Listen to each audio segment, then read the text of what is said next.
Doon namin tinatapon, linalagyan namin ng hollow block ang katawan, binibiyak ang tiyan para lumabas yung laman, tapos ihahagis na.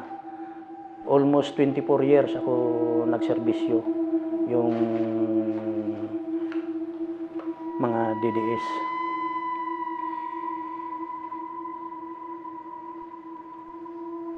Ako si Edgar Matubato, nakatira sa Tamayong, Kalinan, Davao City. Ang napatay ko sa umpisa, lahat-lahat galing 2013 to 1988, siguro aabot siguro ng 50 katao. Kaya nga nagkukonsensya ako. Si Duterte talaga ang nagtatag ng DDS, ng Davao Death Squad. Siya talaga ang nagtatag yan. Kasali na yan ang Rebertornes, Police, at saka kaming civilian. Pero ang nag-uumpisa pa lang is Lambada Boys, yung Liquidation Squad.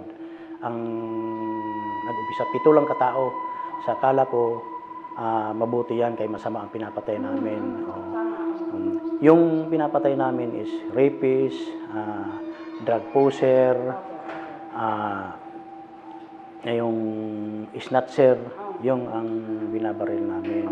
Hanggang tuloy-tuloy na yan, hanggang pagka 1992, nadagdagan na kami ng mga Rebertornes, nagdami na kami. Yan na tinatag na ang ipangalan na ang DDS kung Davao Death Squad. Talaga ang mga DDS, mga pulis diyan, walang nahuhuli nga nakabalita ba kayo may nahuhuli nga DDS sa Davao City? Wala kasi mga pulis din ang mga DDS, yan ang dumudukot. 1993 binumba ang katedral, binumba.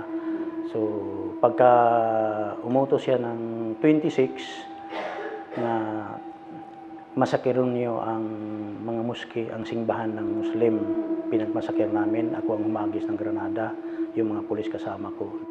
Meron pinapatay siya na isang religious group ng Remnant of Family of God. 5 mayor ang nagpinansyan.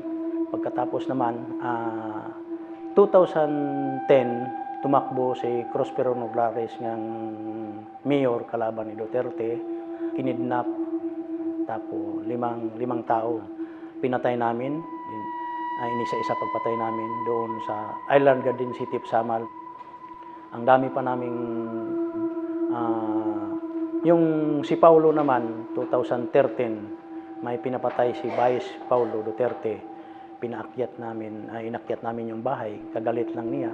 Nadamay din, 3 ang namatay. Isang babae na matanda, mga 50 anyos, 2 lalaki ang namatay.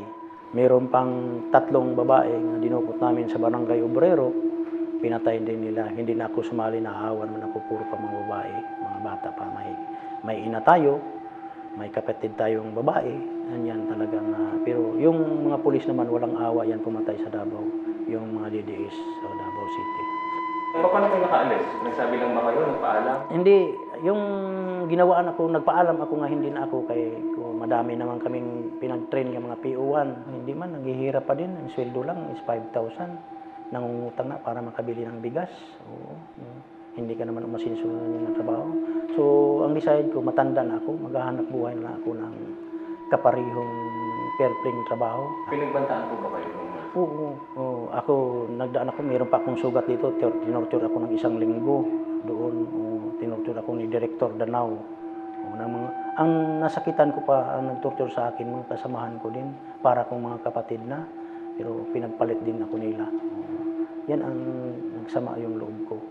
Bakit ginano nila ako? Hindi man ako nagawa ng masama.